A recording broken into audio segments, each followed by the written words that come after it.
Okay, well, hello everyone. Welcome back. Welcome to the current affairs of 20th October 2021. Let's see the first one. Who has inaugurated the Kushinagar International Airport in Uttar Pradesh? ఎవరు inaugurate చేశారండి రీసెంట్గా, that is yesterday మన prime minister అయినటువంటి నరేంద్ర మోదీ గారు October 20th దీనికి ఒక speciality ఉందండి. What is that day? మన భారతదేశంలో అభిదమ్మ డే అన్న పేరుతో దీనిని సెలబ్రేట్ చేస్తారు. ఎందుకు అనంటే కుషీనగర్ అన్నటువంటిది నాట్ ఓన్లీ ఇక్కడ ఈ ఇంటర్నేషనల్ ఇన్ఫ్రాస్ట్రక్చర్ పర్పస్ మాత్రమే ఇంపార్టెంట్ కాదండి, బట్ ఆల్సో బుద్ధిజం ఆ రిలీజన్కి సంబంధించి కూడా వెరీ వెరీ ఇంపార్టెంట్ ప్లేస్గా కుషీనగర్ని కన్సిడర్ చేస్తారు. ఎందుకండి అనంటే గౌతమ బుద్ధ మనందరికీ తెలుసు. Gautama Buddha he was Born in Lumbini, నేపాల్లో లుంబిని అనేటువంటి ప్రాంతంలో ఆయన జన్మిస్తారు. ఆయన ఎక్కడ చనిపోతారండి అనంటే కుషీనగర్, ఉత్తరప్రదేశ్లో కుషీనగర్ అనేటువంటి ప్రాంతంలో ఆయన చనిపోయిన తర్వాత మహాపరినిర్వాణ, ఈ స్టేజ్ని మహాపరినిర్వాణ అని అంటారు. దట్ ఈస్ నథింగ్ బట్ ఆయన చనిపోయి ఆయనకి మోక్షం లభిస్తుంది, చనిపోయిన తర్వాత మళ్ళీ తిరిగి జన్మిస్తారు అన్నటువంటిది వాళ్ళ యొక్క బిలీఫ్. ఈ అభిదమ్మ డే అన్నటువంటిది ఏంటి అని అంటే ఆయన చనిపోయిన 4 months తర్వాత మళ్ళీ కొత్త అవతారంలో ఆయన జన్మించారు అన్నటువంటిది బుద్ధిస్టుల యొక్క బిలీఫ్. అందుకని చెప్పేసి ఆయన చనిపోయిన డే పౌర్ణమి డే వస్తుందండి. ఆయన లైఫ్లో మేజర్ ఇంపార్టెంట్ థింగ్స్ 3 ఆయన లైఫ్లో టోటల్గా 5 పంచమహా కళ్యాణాస్ అంటాం. 5 మేజర్ ఇన్సిడెంట్స్ ఉన్నాయి. ఆ 5 మేజర్ ఇన్సిడెంట్స్లో ఆయన బర్త్, డెత్, అదేవిధంగా మోక్షం లభించింది. ఈ 3 కూడా మహాపూర్ణిమ రోజే జరుగుతాయి. ఆ విధంగా పౌర్ణమి అన్నటువంటిది ఆయన లైఫ్ ఇన్సిడెంట్స్లో ముఖ్యమైనటువంటి పాత్రను పోషిస్తుంది. ఇక్కడ ఈ international airport, Kushinagar international airport అన్నటువంటిది ఉత్తరప్రదేశ్లో ఆల్రెడీ ఇంటర్నేషనల్ ఎయిర్పోర్ట్స్ ఉన్నాయండి. ఇప్పటి వరకు కుషీనగర్ ఎయిర్పోర్ట్ కాకుండా ఇంకా 2 ఇంటర్నేషనల్ ఎయిర్పోర్ట్స్ ఉన్నాయి. ఈ కుషీనగర్ ఇంటర్నేషనల్ ఎయిర్పోర్ట్ అన్నటువంటిది this is considered as 3rd international airport of Uttar Pradesh. మిగతా 2 ఇంటర్నేషనల్ ఎయిర్పోర్ట్స్ ఏంటండి?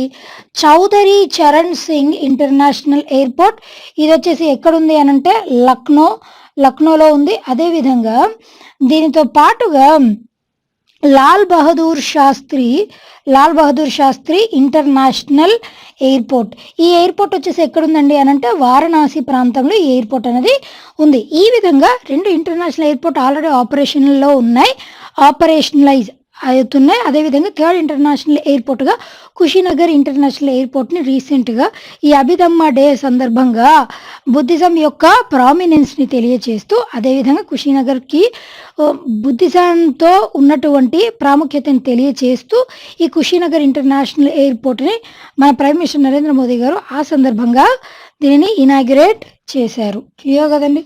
Right. Next one, world statistics day is observed on, ఎప్పుడు సెలబ్రేట్ చేస్తామండి? It is celebrated on October 20th, not every year. But ఇక్కడ world statistics day అన్నటువంటిది national లెవెల్లో statistics day అయితే ప్రతి సంవత్సరం సెలబ్రేట్ చేస్తామండి.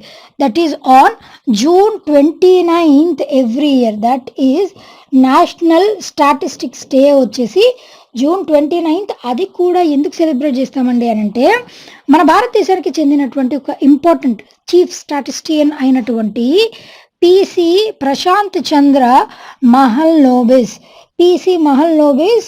ఈయన బర్త్ యానివర్సరీ సందర్భంగా June 29th నేషనల్ లెవెల్లో, మన భారతదేశం లెవెల్లో నేషనల్ స్టాటిస్టిక్స్ డేని సెలబ్రేట్ చేస్తాం. గ్లోబల్ లెవెల్లో ఈ డేని సెలబ్రేట్ చేయాలని UN వాళ్ళు ఇదివరకు ఎప్పుడో దీనిని డిక్లేర్ చేశారు, యునైటెడ్ నేషన్స్ ఆర్గనైజేషన్ వాళ్ళు. అయితే మొట్టమొదటిసారిగా వరల్డ్ స్టాటిస్టిక్స్ డే అన్నది ఎప్పుడు సెలబ్రేట్ చేశారండి అనంటే 2010లో మొట్టమొదటి దాన్ని సెలబ్రేట్ చేస్తారు.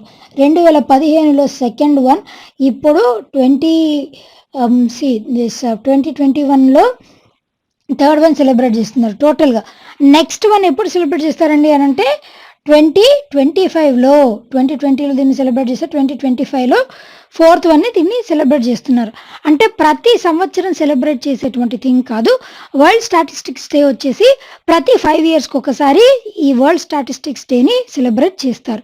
స్టాటిస్టిక్స్కి ఉన్నటువంటి ప్రాధాన్యత అది ఏ విధంగా, ఫర్ ఎగ్జాంపుల్ ఒక ఇండస్ట్రీని స్థాపించాలనుకోండి, ఇది వరకు ఆ ఇండస్ట్రీ ద్వారా వచ్చినటువంటి లాభాలు కానీ నష్టాలు కానీ మ్యాన్ పవర్ వీటన్నిటి గురించి ఒక అవగాహన కావాలి అని అంటే స్టాటిస్టిక్స్ ఆ గణాంకాలు అన్నటువంటి ముఖ్య పాత్రను పోషిస్తాయి. ఈ విధంగా స్టాటిస్టిక్స్ కి కేవలం ఒక ఇండస్ట్రీలో ఆ రంగంలో మాత్రమే కాదండి, ప్రతి ఒక్క రంగంలో కూడా దానికి ఉన్నటువంటి ప్రాధాన్యతని గుర్తు చేసుకుంటూ, తెలియజేసుకుంటూ యునైటెడ్ నేషన్స్ వాళ్ళు ప్రతి 5 ఇయర్స్‌కి ఒకసారి వరల్డ్ స్టాటిస్టిక్స్ డేని సెలబ్రేట్ చేస్తారు. నేషనల్ లెవెల్‌లో అయితే it is on June 29th. అదేవిధంగా వేరే ఆప్షన్స్ విషయానికొస్తే అక్టోబర్ 5th వచ్చేసి వాట్ ఈస్ ద ప్రామినెన్స్ అండి? World teachers day is celebrated on October 5th every year. అదేవిధంగా అక్టోబర్ 10th వచ్చేసి వాట్ ఈజ్ ఇట్స్ ప్రామినెన్స్ అండి?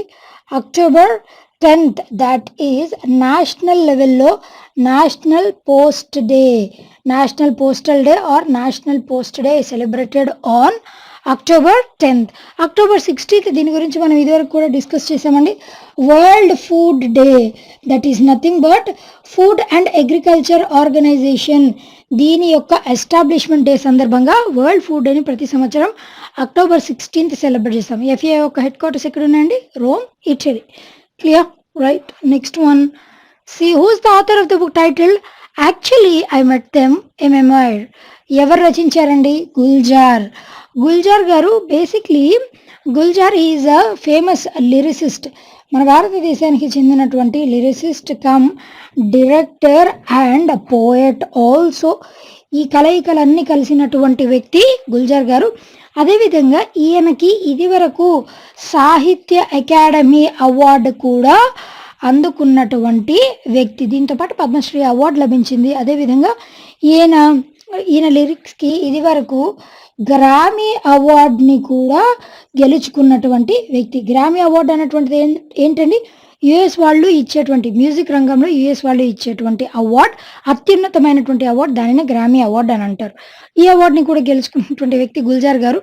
బేసిక్లీ ఈ యాక్చువల్లీ ఐ మెట్ దెమ్ అన్నటువంటి పుస్తకం ఏంటి అని అంటే, ఈయన సమ్ ప్రామినెంట్ పర్సన్స్ ఈ డైరెక్టర్స్లో కానీ పోయట్స్లో కానీ ఉన్నటువంటి వివిధ కేటగిరీస్కి చెందినటువంటి ప్రామినెంట్ ఫెమిలియర్ పర్సనాలిటీస్ని కలిసి వాళ్ళతో ఈయనకు ఉన్నటువంటి ఎక్స్పీరియన్సెస్ అంతటిని ఈ పుస్తకం ద్వారా ఈయన తెలియజేశారు. That is all about this book. Right. Next one, the fourth general assembly of ISA, that is International Solar Alliance, is being held virtually. In which year ISA was launched? ఏ ఇయర్లో launch చేశారండి దీనిని? 2015లో ISA international solar alliance అన్నటువంటి దాన్ని launch చేశారు. దీంట్లో ఇప్పుడు 120+ countries దీంట్లో member కంట్రీస్గా ఉన్నాయి.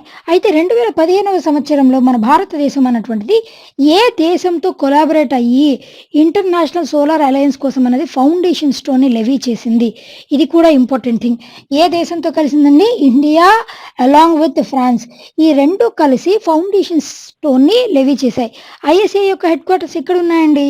Those are situated in Gurugram, Haryana. అయితే ఇప్పటి వరకు ఈ ఐఎస్ఏ అసెంబ్లీ అంటే ఏంటి అని అంటే, ఇంటర్నేషనల్ సోలార్ అలయన్స్ అసెంబ్లీ వచ్చేసి ప్రతి సంవత్సరం కూడా దీంట్లో ఉన్నటువంటి మెంబర్ కంట్రీస్, సభ్యత్వ దేశాలు ఏవైతే ఉంటాయో వాటి హెడ్స్గా ఉన్నటువంటి మెంబర్స్ వాళ్ళందరూ కూడా ప్రతి సంవత్సరం ఒక గ్రూప్ లాగా ఏర్పాటయ్యి ఈ సోలార్ ఎనర్జీలో ఇంకా తీసుకొని రావాల్సినటువంటి మెలకువలు ఏంటి వాటన్నిటి గురించి చర్చిస్తారు. దీంట్లో భాగంగానే రీసెంట్గా అక్టోబర్ 18th నుంచి అక్టోబర్ 21st ఇవాల్టితో కంక్లూడ్ అయిపోతుంది. ఈ ఈవెంట్ అనేది వర్చువల్గా జరిగింది. అదేవిధంగా దీంట్లో భాగంగా వీళ్ళు చర్చించినటువంటి ముఖ్యమైన అంశం ఏంటంటే వన్ సన్, వన్ వరల్డ్, అదేవిధంగా వన్ గ్రిడ్.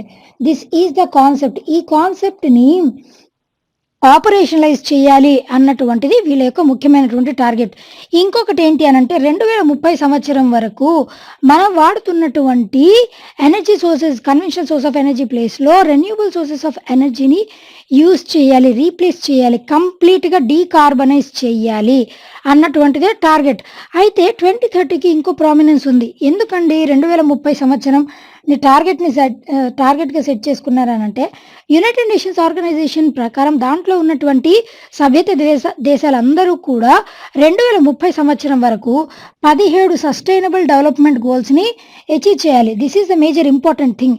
అయితే ఆ 17 సస్టైనబుల్ డెవలప్మెంట్ గోల్స్లో క్లీన్ అండ్ అఫోర్డబుల్ ఎనర్జీ అన్నటువంటిది ఒక సస్టైనబుల్ డెవలప్మెంట్ గోల్గా ఉన్నది. Clean and affordable energy.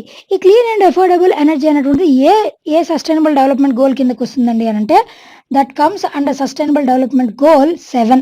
SDG 7 కిందకు వస్తుంది.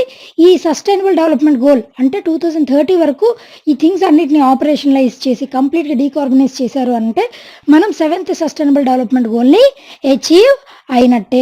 ఆ విధంగా సోలార్ ఎనర్జీకి ఉన్నటువంటి ప్రాధాన్యతని దానిని హార్నెస్ చేసుకోవడానికి మన దగ్గర ఉన్నటువంటి ఎక్విప్మెంట్తో పాటు ఇతర దేశాలతో కూడా మనం కొలాబరేట్ అయ్యి తీసుకోవాల్సినటువంటి మెళకువలు దాని గురించినటువంటి చర్చనే రీసెంట్గా కండక్ట్ చేశారు. Right, next one. See, which of the following has launched a new initiative to empower artificial intelligence startups in India? What is that thing? And it is Microsoft. Microsoft వచ్చేసి basically దీని యొక్క CEO వచ్చేసి ఎవరున్నారండి? CEO సత్య నాదెల్ల గారు దీనికి CEOగా serve చేసినటువంటి వ్యక్తి. అదేవిధంగా ఈ మైక్రోసాఫ్ట్ వాళ్ళు ఇది వరకు కూడా మన భారతదేశంలో ఉన్నటువంటి ఆంధ్రప్రదేశ్ స్టేట్తో కొలాబరేట్ అయ్యి ఆ స్టేట్లో ఉన్నటువంటి వాళ్ళందరికీ కూడా స్కిల్స్ని డెవలప్ చేయడం కోసం అని చెప్పేసి ఒక ఇనిషియేటివ్ని లాంచ్ చేసింది. అయితే ఇక్కడ రీసెంట్గా వీళ్ళు లాంచ్ చేసినటువంటి ఇనిషియేటివ్ ఏంటి అని అంటే మైక్రోసాఫ్ట్ AI ఇనిషియేటివ్. ఈ ఇనిషియేటివ్ ద్వారా ఇది వచ్చేసి 10 వీక్ లాంగ్ ప్రోగ్రామ్ మాత్రమేనండి. కేవలం 10 వారాలు మాత్రమే. ఈ ప్రోగ్రామ్ ద్వారా ఇక్కడ మన భారతదేశంలో ఉన్నటువంటి స్టార్టప్స్ ఎస్పెషల్లీ స్టార్టప్స్ కోసం లాంచ్ చేసినటువంటి ఇనిషియేటివే ఈ ఇనిషియేటివ్. దీని ద్వారా ఏంటి అని అంటే మన భారతదేశంలో ఉన్నటువంటి స్టార్టప్స్ కానీ అప్కమింగ్ స్టార్టప్స్ వాళ్ళందరి యొక్క స్కిల్స్ని ఎన్హాన్స్ చేయడం కోసం అని చెప్పేసి 10 వీక్ లాంగ్ ప్రోగ్రామ్ని మైక్రోసాఫ్ట్ అనేటువంటిది కండక్ట్ చేసింది. That is a thing. Right, next one. Which country has confirmed submarine launch of new ballistic missile? What is that country అండి? It is North Korea. North Korea యొక్క capital currency వచ్చేసి ఏమేమి ఉన్నాయండి? Those are Pyongyang and the currency is ON. These are capital and currency. అయితే ఇక్కడ కొత్త ballistic missile అన్నటువంటిది ఏంటి అని అంటే this is nothing but small submarine ballistic missile. Small submarine ballistic missile. ఈ స్మాల్ సబ్మెరైన్ మిసైల్స్ అంటే ఏంటండి? జనరల్గా అన్మాన్డ్ కాదు, సెల్ఫ్ ప్రొపెల్డ్ ఎయిర్ క్రాఫ్ట్ అంటే రాకెట్ లాగే పనిచేస్తుంది, కాకపోతే సెల్ఫ్ ప్రొపెల్డ్ ఉంటుంది మిసైల్. ఈ మిసైల్స్లో కూడా డిఫరెంట్ వెరైటీ ఆఫ్ మిసైల్స్ ఉన్నాయి. సర్ఫేస్ టు సర్ఫేస్ మిసైల్ ఉంది, అదేవిధంగా సర్ఫేస్ టు ఎయిర్ మిసైల్ ఉంది, సర్ఫేస్ టు వాటర్ మిసైల్ ఉంది, క్రూయిజ్ మిసైల్ ఉన్నాయి, అదేవిధంగా ఈ సబ్మెరైన్ బ్యాలిస్టిక్ మిసైల్స్, ఇట్లా ఎయిర్ ట్యాంక్ మిసైల్స్, టోటల్గా 6 వెరైటీస్ ఆఫ్ మిసైల్స్ అన్నవి ఉన్నాయి, డిఫరెంట్ వెరైటీస్ ఆఫ్ మిసైల్స్. అయితే మిసైల్స్ అన్నటువంటి దానిని మొట్టమొదటిసారిగా ప్రపంచానికి పరిచయం చేసినటువంటి దేశం ఏదండి? ఈ క్వశ్చన్ అడిగితే it is none other than Germany. Especially world war 2 సమయంలో జర్మనీ వరల్డ్ వార్ 2లో విజయాన్ని సాధించడం కోసం అని చెప్పేసి జర్మనీ దేశం వాళ్ళు మిసైల్స్ అన్నటువంటి కాన్సెప్ట్ని అప్పుడు ఇంట్రడ్యూస్ చేశారు. ఆ విధంగా ప్రపంచానికి మిసైల్స్ని పరిచయం చేసినటువంటి మొట్టమొదటి దేశం Germany. Germany capital and currency వచ్చేసి ఏమేమి ఉన్నాయండి? Those are Berlin and the currency is euro. ఈ విధంగా అయితే మన భారతదేశం నుంచి ఉన్నటువంటి మొట్టమొదటి first missile that was known to Indians ఏదండి? దట్ ఈజ్ పృథ్వీ మిసైల్. పృథ్వీ మిసైల్ వచ్చేసి ఇది ఏ టైప్ అని అంటే సర్ఫేస్ టు సర్ఫేస్ మిసైల్. ఈ పృథ్వీ మిసైల్ అన్నటువంటిది that is the first missile that is known to Indians. అదేవిధంగా పృథ్వీ మాత్రమే కాదు, అగ్ని, అదేవిధంగా ఇంకా డిఫరెంట్ మిసైల్స్ ఉన్నాయి. ఈ మిసైల్స్ అన్నిటి వెనకాల తయారు చేయడానికి మిసైల్ మ్యాన్ ఆఫ్ ఇండియా అని మనం ఎవరిని అంటామండి?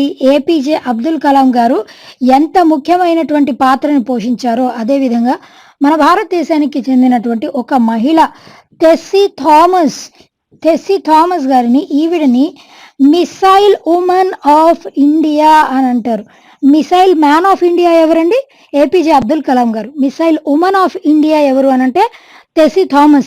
బేసిక్లీ టెస్సీ థామస్ గారు ఇది వరకు ఈ ఏరోనాటికల్ సైన్స్ అన్నటువంటి దానికి డైరెక్టర్ జనరల్గా పనిచేశారు. అదేవిధంగా అగ్ని మిసైల్ని లాంచ్ చేసేటప్పుడు కూడా ఈవిడ ముఖ్య పాత్రను పోషించారు. ఆ విధంగా మిసైల్ ఉమెన్ ఆఫ్ ఇండియా అని అంటే టెస్సీ థామస్ గారిని పేర్కొన్నాం. డూ రిమెంబర్, ఇది వెరీ ఇంపార్టెంట్. ఎందుకు అని అంటే మీకు ఎగ్జామినేషన్లో missile man of India APJ Abdul Kalam గారు కొంచెం టిపికల్గా అడగాలి అని అంటే who among the following is known as missile women of India అని అంటే ఇట్ ఈస్ టెస్సీ థామస్ గారు. First missile that is known to India అని అంటే దట్ ఈజ్ Prithvi surface to surface missile.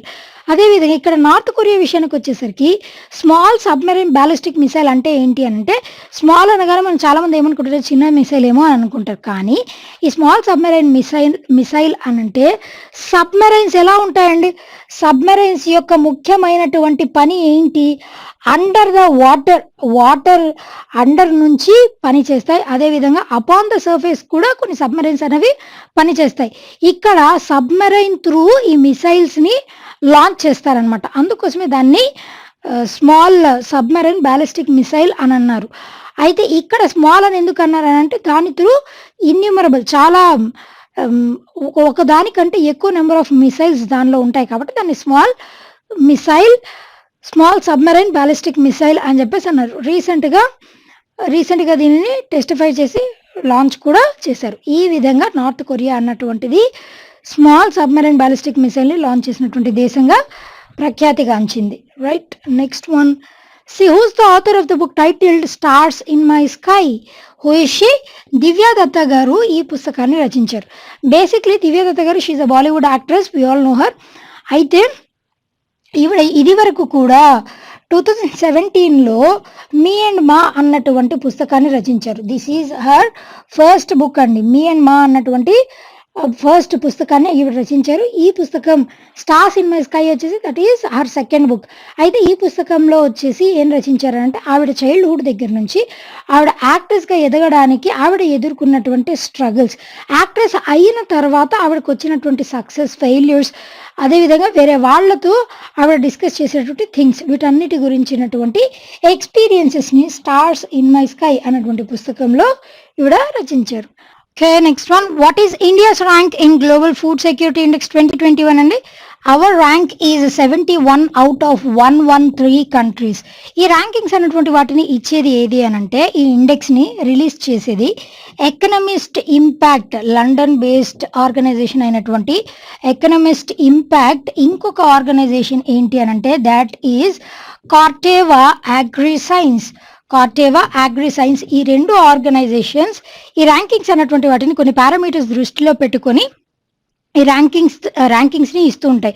దీంట్లో వచ్చేసి ముఖ్యమైనటువంటి పారామీటర్స్ వచ్చేసి ఏమేమి ఉంటాయండి అంటే దోస్ ఆర్ ఫుడ్ యొక్క అవైలబిలిటీ, ఫుడ్ ఎంతవరకు అందుబాటులో ఉంది దీనిని ముఖ్యంగా పరీక్షిస్తారు. అదేవిధంగా ఫుడ్ న్యూట్రిషియస్ ఫుడా కాదా, ఫుడ్ యొక్క న్యూట్రిషన్ని పరిగణలోకి తీసుకుంటారు. అదేవిధంగా ఫుడ్ రిసోర్సెస్ని పరిగణలోకి తీసుకుంటారు అండ్ వాటి యొక్క రెసిలియన్స్ని కూడా పరిగణలోకి తీసుకుంటారు. ఈ పారామీటర్స్ అన్నిటిని పరిగణలోకి తీసుకొని దాని ప్రకారం ఈ ఇండెక్స్లో ర్యాంకింగ్స్ అన్నటువంటి వాటిని ఇస్తారు. ఈ ర్యాంకింగ్స్లో కూడా మన భారతదేశం అన్నటువంటిది శ్రీలంక, పాకిస్తాన్ వీటితో కంపేర్ చేస్తే కంపారిటివ్లీ కొంచెం లాగ్స్ బిహైండ్ అనే చెప్పొచ్చు. అదేవిధంగా పాకిస్తాన్ యొక్క ర్యాంక్ వచ్చేసి ఎంతండి అని అంటే 75th 75వ స్థానంలో పాకిస్తాన్ అనేటువంటిది ఉంది. అదేవిధంగా శ్రీలంక వచ్చేసి 77వ స్థానంలో నిలిచింది. దానితో పాటుగా నేపాల్ వచ్చేసి 79వ స్థానంలో నేపాల్ అన్నది నిలిచింది. అండ్ దీనితో పాటుగా చైనా 34వ స్థానంలో నిలిచింది. అండ్ బంగ్లాదేశ్ వచ్చేసి 84వ స్థానంలో నిలిచింది. కేవలం ఇది మాత్రమే కాదండి, రీసెంట్గా we have already discussed global hunger index. ఆ ర్యాంకింగ్స్లో రీసెంట్గా మన భారతదేశం యొక్క ర్యాంక్ ఎంతండి? 101 అవుట్ ఆఫ్ 116 కంట్రీస్ మన భారతదేశం యొక్క ర్యాంక్ వచ్చేసి 101. ఈ ర్యాంకింగ్స్ అన్నటువంటిని దీనిని ఎవరిచ్చారండి? గ్లోబల్ హంగర్ ఇండెక్స్ అన్నటువంటి దానిని వరల్డ్ హంగర్ హెల్ప్ అన్నటువంటి ఆర్గనైజేషన్, దీనితో పాటుగా concern world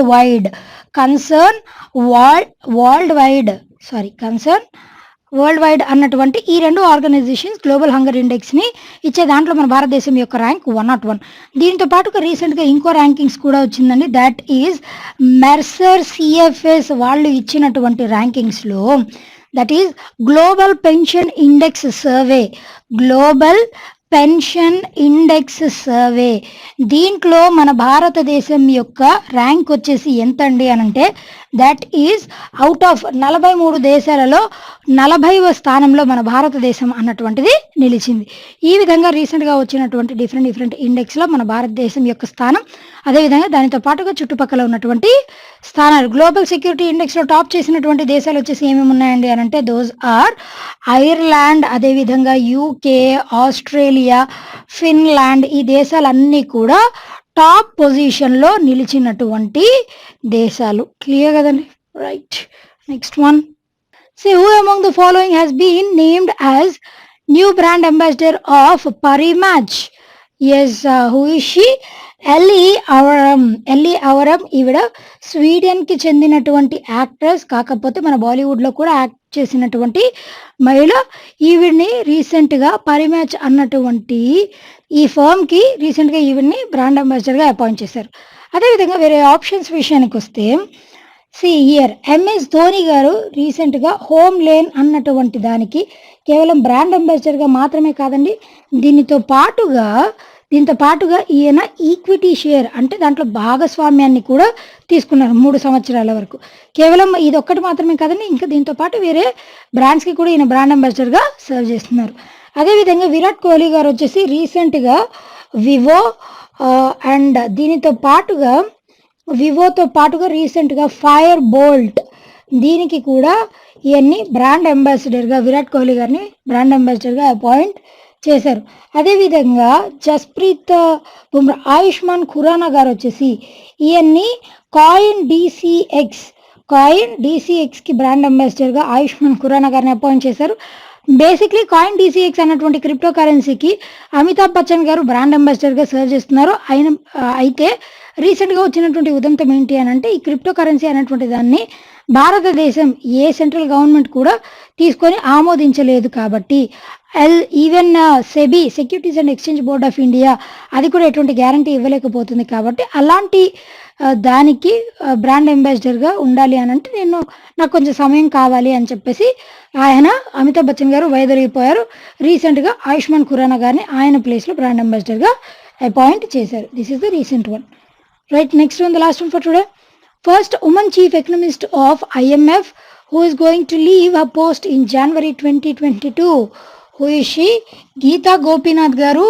She is the first chief economist, IMF, International Monetary Fund. దీని యొక్క హెడ్ క్వార్టర్స్ వచ్చేసి ఎక్కడ ఉన్నాయండి? Those are situated in Washington DC. అదేవిధంగా దీనికి ఎండీగా సర్వ్ చేసినటువంటి వ్యక్తి ఎవరు? IMFకి క్రిస్టాలినా జార్జివా గారు దీనికి ఎండీగా సర్వ్ చేస్తున్నటువంటి మహిళ.